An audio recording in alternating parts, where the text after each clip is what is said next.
ɖe dekɔnu ƒe akpadzi. Tɔgbi dza. Dzago. Aƒemetɔwo, nɔviwo, fonyo, danyo, tsiamigãwo, mamawo, agboŋufiawo, akpe. Novinho. Oli. Eklo. Wodɔ. Oshio. Wodɔ. Mahao. Oli. Wodɔ. Wodɔ. Mifoa. Miefɔ nyui. Mwagake. Ekene mi katã. Gbegbeme le ŋu. Eya kene kolio ko iko kene gato. Agudze mabe. Odo. Eya ga de be miaga le ŋu ɖeka ve kpɔ. Nyateƒi hafi ma adze wɔna ɖe gɔma. Mazemɔwo kpɔe ado gbe tɔxi na ame ɖeka ame eve. Gba ma do gbe ne high priest tsi nyami oveno. Ma do gbe ne tɔxi, ma do gbe ne mama kekelifia, ma do gbe ne make ma do gbe ne mama avalawi, ma do gbe ne tɔgbi teŋkpo azadagle. Tɔgbi eya aglohu, agbeshi anakpa. Yo nye fia le tadzeƒu ma do gbe na mi katã. Ma do gbe na tɔgbi di, ma do gbe na tɔgbi sru ɖe woƒe amenuvedɔ yiwo wɔm wo le ta. Ma do gbe na wo tɔxi be alɔ megaku o elabe todzolele alɔ meku ne o. Yeta Mawu na la gbe kadzidzi ɖe wo ta be wonɔ anyi anɔ ŋutifafa wɔm na amewo. Nemake meɖo ŋku tɔgbi dzakpa dzi le metuka seɖa meɖo ŋku dzi tɔxi. Medo baba tɔxi ne be ebu ame veviwo me tɔ katã zi ɖeka. Isewui duvi avorite nenemake masa duvi avorite obui eye wogabu Kiri Dr. Kiri yike nye asike wɔla le xevi yeha ebuta loko nye mbla nya be nenye be ŋue dɔkitɔ kukum ɖe ke mia dɔnɔ mi dɔ ye dɔnɔ ke ɖe te mia ŋue ne dɔkitɔ ho kukuma maremu ke ke gbadze ŋku ga wokɔ ŋuwo tra mia ku va bubu de ma mareke ŋu awo ku ma bubu de mareke ŋu me bubu de mo sɔfo ha ŋu ekɔ ta bubu abeviwo ŋu evlo ŋtɔ ta baba ne gbetɔglo Kiri Dr. Kiri ƒoma kata le Togo kple Ghana kata baba mefa ŋu make isewe ƒomawo ha baba no ikenya vorite ƒoma baba no be wobu masa yo gabu isewe is a plan yo bu tɔxi nenemai be baba mefa ŋu akene mo nɔ ne ma nemake miedo baba ne avleshi ƒoma la gbebe kɔƒe miedo baba no la be wobu o srɔlɔlɔ pitotɔ megeɖo yɔ pitotɔ eda juin baba mefa ŋu ne le wo le kɔa mi katã mi asikpe ge ɖe ŋu mi katã mi yiƒe fiawo yiƒe gawo yiƒe mi katã mi ge gake ne dzɔ la ɖoko tena ɖe ame dzi be megama kpɔ go yi nye vevesese nenema ko ɔdzɔgeɖewo hã dzo gbe ɖeka ko vɔ ebu tsiri fi me vevesese nɔna ma ta meze mɔ kpɔ do gbe na Foundation of Christ Ministry International menɔlawo katã medo gbe na osɔfo Stanley Sowu do gbe na Tsamigã Sowu le afia ɖe nyingba avadzigo medo gbe na tɔxi osɔfo Kumashi takpa me megasi ko kple ɖo medo gbe na keke do gbe na tɔgbi padakudiaku awibɔ dzenɔ da medo gbe na tɔxi medo gbe na tɔgbi agbalẽkpɔ adogo medo gbe na mi katã miaxɔ nye gbedoname nemake medo baba ne ame vevi yiwo ke ebu woƒe amewo miedo baba ne wo katã ɣeyiɣi agade be miale ŋku ɖe nu ɖeka eve ŋu ke ne nye medo gbe ne kɔblawo kae kple eƒe dɔsrɔ̃viwo nenemake Fuseni Alhassan medo gbe na mi tɔxi kple miaƒe dɔsrɔ̃viwo tela habɔbɔwo katã wɔme etɔ̃ ya katã le tadzeƒudzɔ medo gbe tɔxi na wo eɖawɔlawo hã medo gbe tɔxi na wo vevietɔ medo gbe na Lebeni yike eƒe ɖawɔƒe le leke ne be wo nɔ yɔme tanti mietɔ miaƒe tanti Flase gbe lo alo yika gbe Togo gbe ma Togo gbe ok tanti ya be ma yɔ ge fia tanti Okay, tati. Edo gbeto hira kata dawolo kata le tadze ʋu habobo yo kata nye dawolo ƒe habobo me tɔ alo me ne kata le tadze ƒe me do gbe no tɔxi wowoe dɔ wɔm wowoe atsɔ ɖom ne amegbetɔ ƒomea ne miezɔ ɖe ŋgɔ magblɔe be nyitsɔ ya míele ŋku ɖe nu vevi ɖeka ŋu yi nye domenyinyi míele ŋku ɖe domenyinyi ŋu eye nu yiwo míekpɔ yi ku ɖe ashikɔmeviwo ƒe domenyinyi biabiale nye be ɖe ashikɔmevi ate ŋu anyi dome le eƒe dzikpɔƒoƒo ƒe aƒemea ŋuɖoɖo nɛ be awo ke dza dzikpɔƒoƒoa ekpoe eƒe agbenɔnɔ eye wòne ŋui ne ne ŋuia ele be dzesi nadze le ŋu be nu ya wona ame ya eye ame eve ame etɔ̃ ano teƒe kple susu be etsɔnyitsɔ maɖeke magava tsiatre ɖe ŋunana ma ŋu nenema ke wòle ne srɔ̃nyiviwo ŋutsɔ míeƒo ŋu tso srɔ̃nyiviwo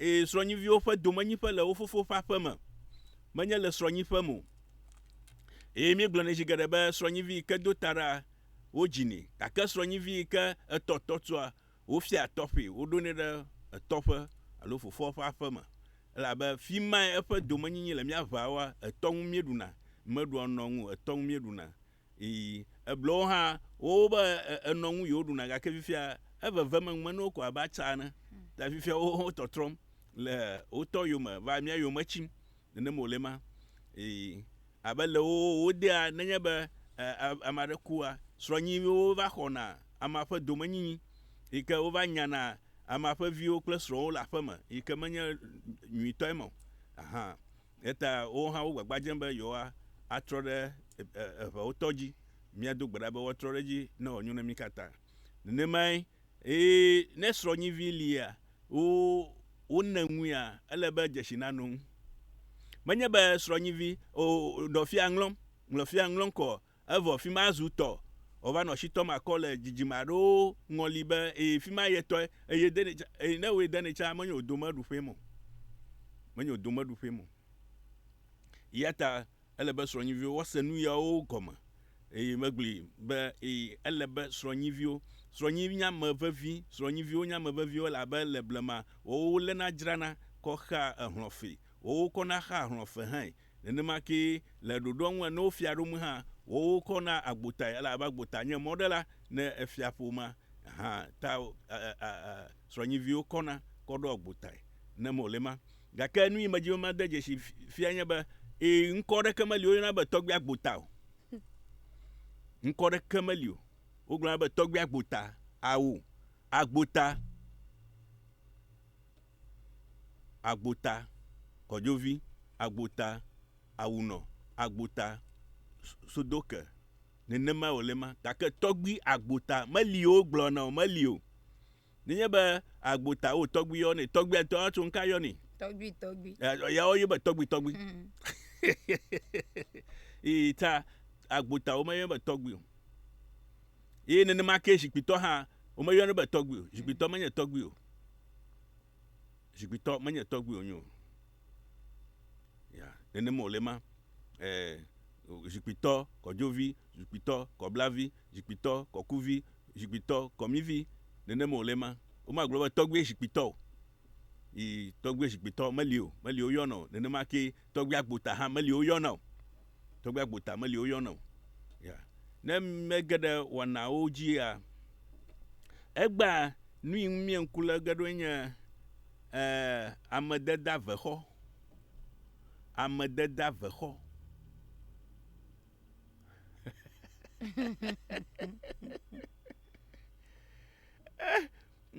wobo da ama ɖe avexɔ le míaƒe ʋekɔ ŋu woda ama avexɔ enye nu yɔna be ave ya ekpɔ ve kpɔ mekpɔ sui aɖe kpɔ fike kpɔ ve wo opposite afima mekpɔ sui aɖe le afima eho wo ƒe opposite tɔgbi agbevekɔƒe ƒe opposite mekpɔ ɖe le afima menye ave ma avie ma me mekpɔ vi aɖe kpɔ avie mi beda ave avie ma amedede avexɔ woda ama avexɔ enye dɔyɔmɔnu ɖeka yi ke eʋawo zãna. Enye dɔyɔmɔnu ɖeka yi ke eʋawo zãna. Vevietɔ nenye be le kpɔɖeŋu me etugba la ma ɖe. Etugba li. Wobe tugba li ese gɔme ɖe. Ese gɔme. Awo tɔgbi ne nya nye mese gɔme me ya bluvi mete. Ya blɔ ya. Ka ɖɔkɔe. Ya ɖɔkɔe. Nya nye ʋevi nye mese ŋgɔ ya la ma se ya lai. Ne wobe tugba la ma mafia be ma ɖe yi tudaƒe ye etua wo. Abe edua. Etua ntɔwo, etu ŋtsia ntɔwo. Okay. Ekakana.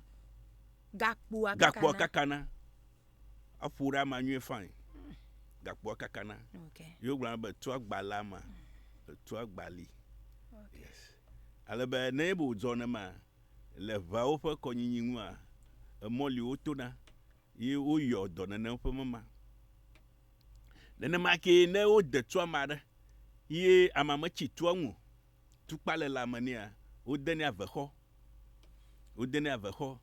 Eʋawo ɖo to ŋu me. Amlimawo ŋutɔ. Ne wo de avexɔ ne ma egbe li.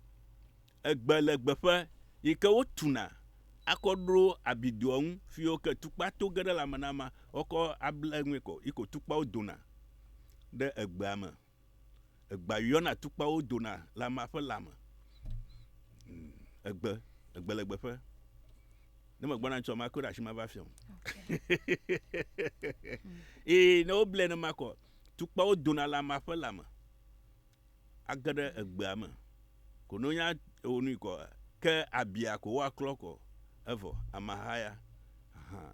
Ale be nu yawoa nenye be wodzɔ la alo ame aɖe kabi abitsɔƒe.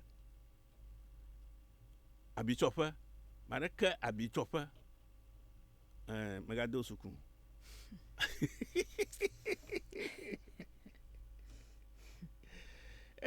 Ma ɖe abitsɔƒe le ŋu yi ke nye abimakumaku aɖe le ma ŋu. Ne yi sia ma menye abitsɔƒe o nyo. Ne he sia ma menye abitsɔƒe o. Ma ɖe li ko abidzeŋu yi ke mɔ yi dzi abia to eve ŋu hã mele nyanya o. Abimɔ ƒomevi mi be abitsɔƒe. Ale be abiyawoa wo kɔklɔ esesena. Ɖewo ma hia abima lia nenye be wo abima klɔm le aƒe mea alɔkpli age ɖe me. Yeta woɖa akpɔ ma ɖe ave titina. Wokpɔ ɖe gama akɔ yi ave titina. Afuma tsiga dɔ. Fima dɔ go le. Fima ko nɔ go le. Amewo gbɔ nɔ ge. Ave titina. Yo kpɔ ɖe ga eva yi da ɖo. Ko wo dzre teƒe ma ɖo awɔ gbadɔ ɖi wɔnɔ fima. Le ɖoɖoa ŋua woɖena do wodo dzege. Nenye be afɔa wodo dzege ado dzo ɖe kple amawo ado dzo ɖe edoa me. Akɔ ma ƒe afɔ ɖo doa ŋu.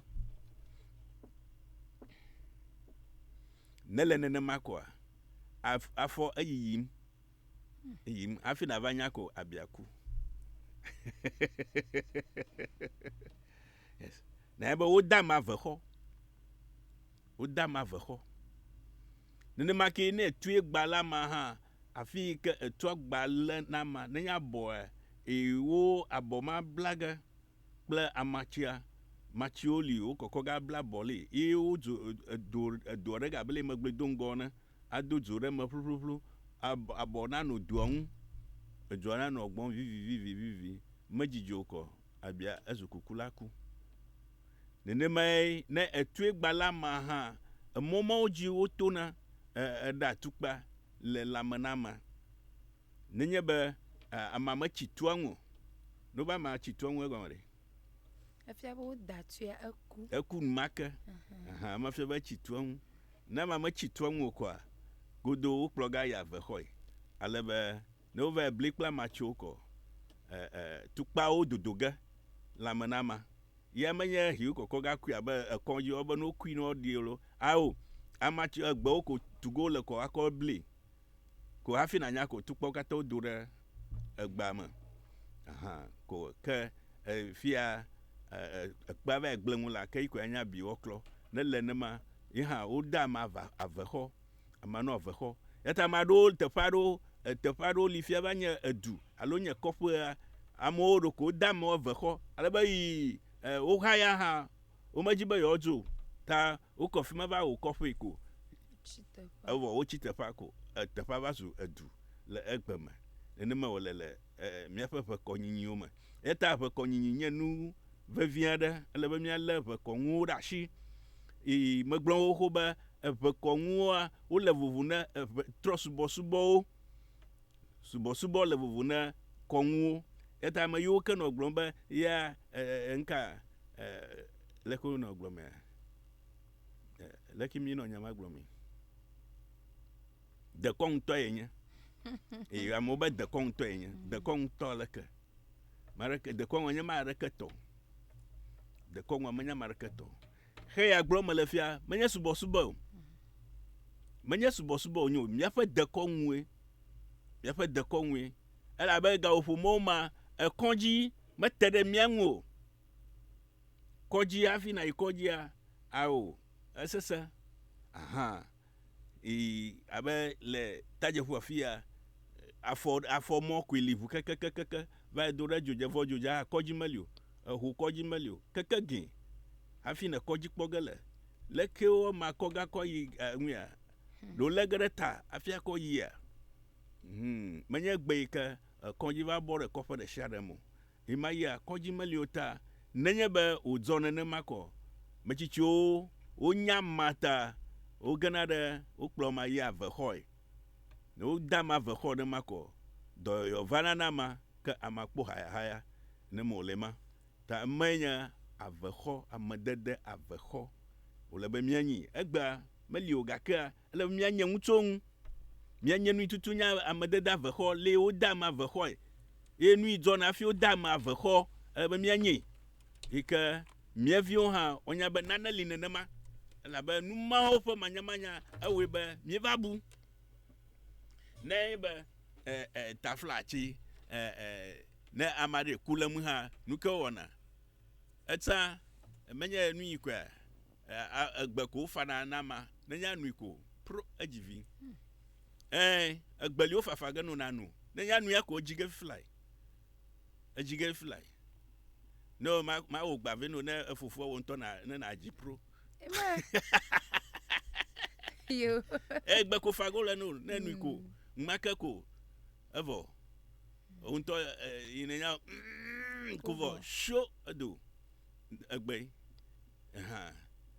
egbe nenema wo le ma yeta le be le míaƒe ʋekɔnuwo ɖe asi vevie ŋutɔ egbegbe hã woate ŋu ada ma avexɔ egbegbe nenye be nane dzɔ ɖe ame dzi nenema alo abimakumaku aɖe dzɔ ɖe ame aɖe dzi nye ke nye abitsɔƒe yi ke menye abi yi ke wɔnɔ ƒe me aklɔ menye abitsɔƒe eye mi be abitsɔƒe womete aƒe me nɔ ga kloe o wòku o alo ame aɖe ya degbe ko etu va gbali ame aɖe ya degbe ko tu va gbali alo wo ya degbe ko etu da ko va lɔ ma le kpɔm abe eva lɔ ta na ma alo lɔ afɔ na ma alo lɔ bɔ na ma ne le nema egbewo ko ɔtsɔ ge abli ko ada ma avexɔ kple su be woyɔ edɔ ma wòkpɔ hayahaya akpe. Yom le 0550013423G. Nenye be biabia de la si oku de nui togbi fia ndi afianu amedede aveho.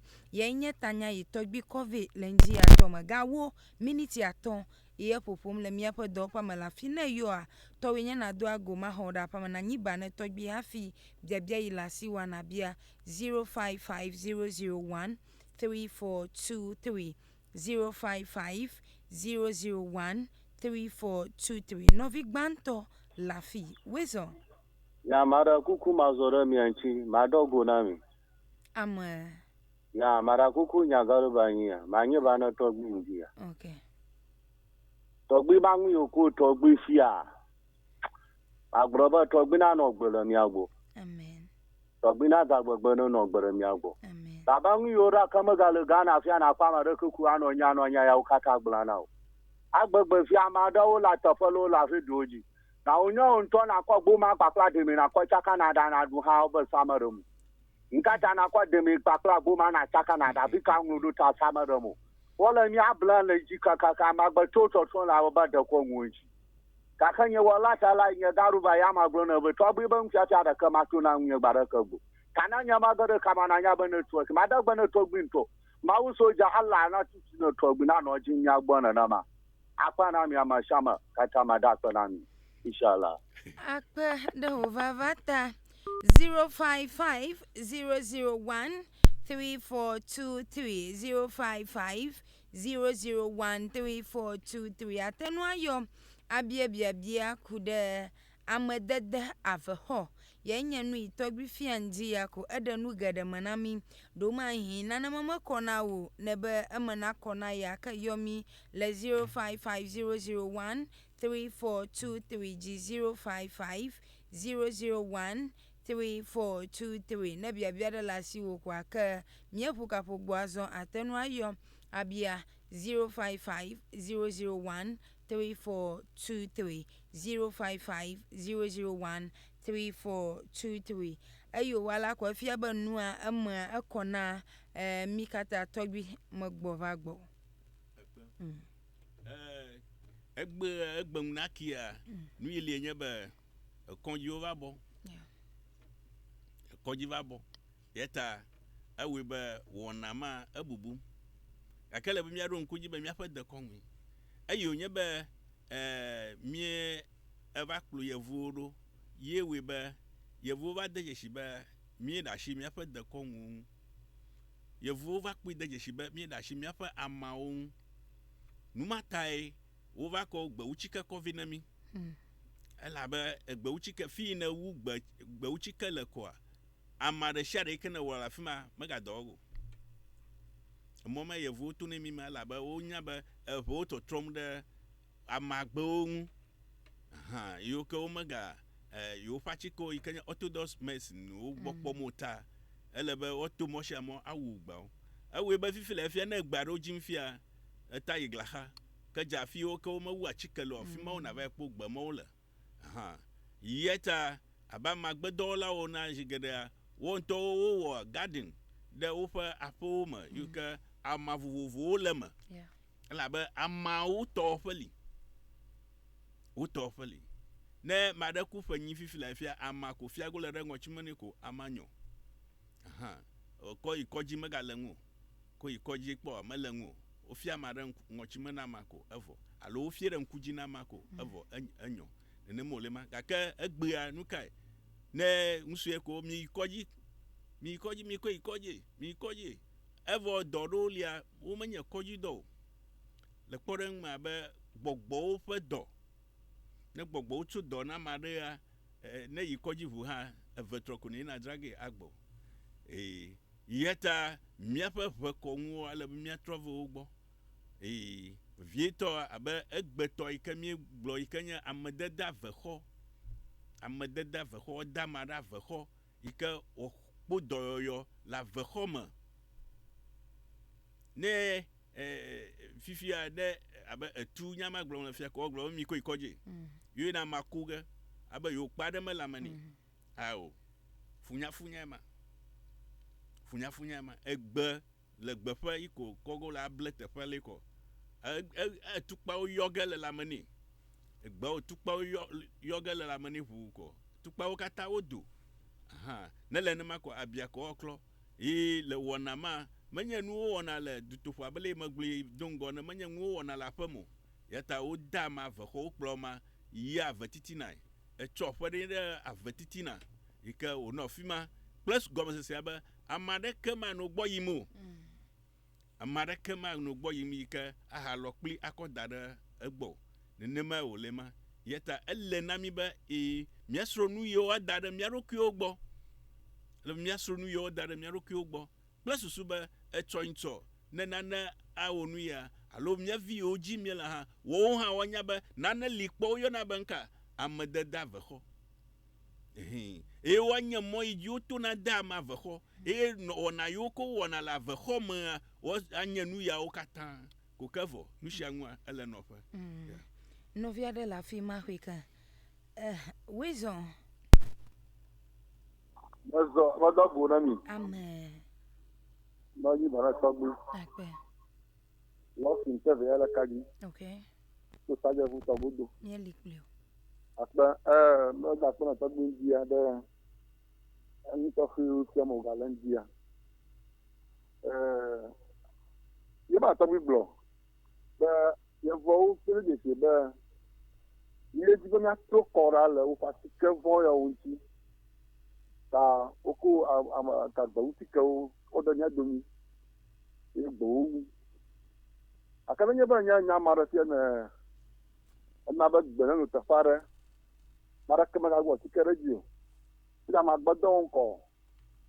Iko amu va trona ama gbadon wo be ame ajo ka tai.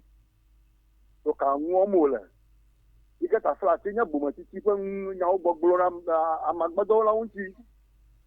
Tanu yo ka chama ta bilen dia. Ba di ma sha na ka tu no si. Ba ama gbere.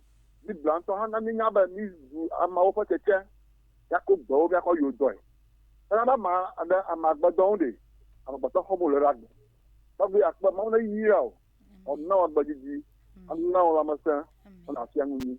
Akpa. akpe 0550013423 0550013423 na bia de la sio alo chok bia de lia atenu ayo aleba mia ano akpa ma ha la ma fo magba mano tok bigbo kwa mia azode ngo 0550013423 no via de la fi wezo Yo, ago. amen Lanya tawa ma da kwana tobi. La ya fa ufo. Mauna la be karetani. Da ta ure ta ko ma dia ba tafasina. Atupa balo. Ala bo dara odo abaho. Jobo vita ma la tole. Kuma le ki so ni. Jogbofueto amaya etua lo afi matenku a okoyida ve ho afi oba tro magba marakuyo na no toji na ndodo asese mema ko sokle taflachi evunaja nyikla made oko ikoji ove ku de koji ekuke oku pata ekufumaku okay mema ko de tue ye oko ya ve ho ove kura ve ho ekuku pata ta wodi de eku pata fe konyiun ne molema fofo nyama kareji ba pa makono 0550013423 0550013423 na bia da kama galiwa kama no togbi gboba mia afu dago togbi maligbo akpe menya nuita amomo tambia bia da ka bia mo la ba nuya anya nana yekadilo magara ayo siro ko si aba siniye na aha ro ko si ko bele ono nya glon radio ji ko sanana ela ba o manya ntungu nya tepe onya nya mia pa ko nwu yo ka mi wona to blemaka blema agba le o black ba china ma mega liore o bo black ba china ma yes taflache leblemana makua bachi ko blana ni akoida makoa evo fike daka go hakpogala aha yeta obla mara fo mako eko paplo lobo ma vajiga arochi ma vajiga ko asa vore anchi ko uko ma darema ko ta nwe achofu fiko iko amerika legara bota fi amerika na lira ta fi alo walira ta akachi ha alira ta ko evo uko ma duelo numo kata obu egbevi o manya nu ki onyo egbevi o na ne imaya ne mi pe mi review be mi ashi imaya mi le primary school ne mi pato suku gbona ko mi pa mu ne ma kaka vetitina kemi ve shina bena de vovanta hey menye gbe ke de makukua de vasu de vioto de vivo yo imotri de vio motre de vio e mo dan motre fia melie na mo mai na makukua ele be wo acho ba ha asara long na miama yokel de vio kala fama plus be na miaga no vovomo yo mia tugere homa aha akabi fia de via we ma wo dan motre konyi mo obubu ele be nu ma okata ele be mia gbugbo atro ogbe tugbo be gbe ami ga me blagara gbachi mo gake amadeda ve ho ye enye nu vevi ke ole be mia le marashi la be me meshe ko ba no ge oba mi ko 37 no be kui no de pa lamani awo me meshe ko ba le onma ogo gake na mi nyen to amadeda ve ho nwa awebe ne dzone ma ko dama ve ho afi onya ko ekpo ka to dogo lamana ma le ko ji kra no o dona ma kra edo akpa ko edo ga chi lamana ma kokoko ka ke no dama ve ho ya no nya ble ko kpo ka to dogo lamana ma agada enu ya ma amachama nima inya ve ho deda nima ta numo elebe mia asewo goma mia nya wo fe jotufa le ko woni ni ta wo woni ro aha fifi la fia na ba ma da jedo ikoje obo de private ward nuka to de private ward ba mo ga ba no pomo alo enya amatohi tugba mo shama nya amatohi ga ke amatohi ga la amatohi mo you dagre private ward enema ga ke le blema private ward enya votitina le blema private ward enya votitina avatu votitina ko fima we na tefe dragaro akoma va director afima anu gbokpon hu keke amana kpo haya kovo abia kukuga maka enya ba fifla fia nenya ba ma de hobby o le ba va tua egbe ko no blek pegbe nkeke togbe ko etu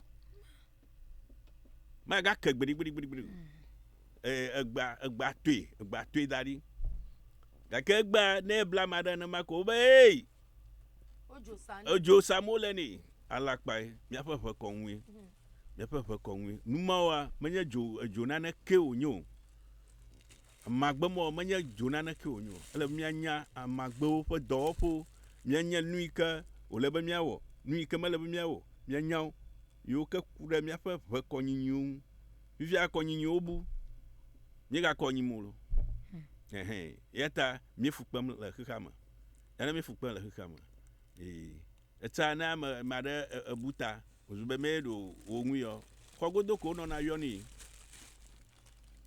kogodoko yo kogodoko no go la yue oto fi nwoke agbova modo mi aish eta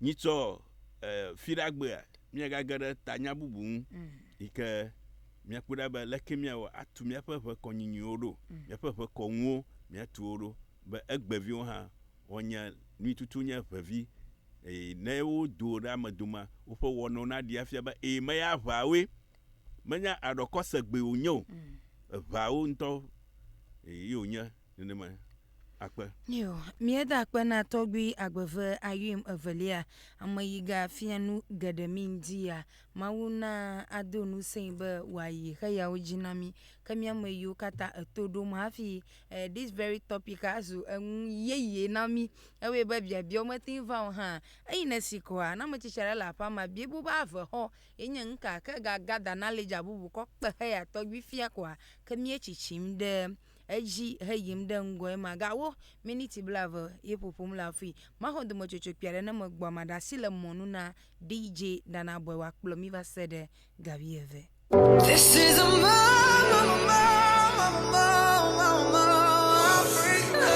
Victor Electronics Afcon promo.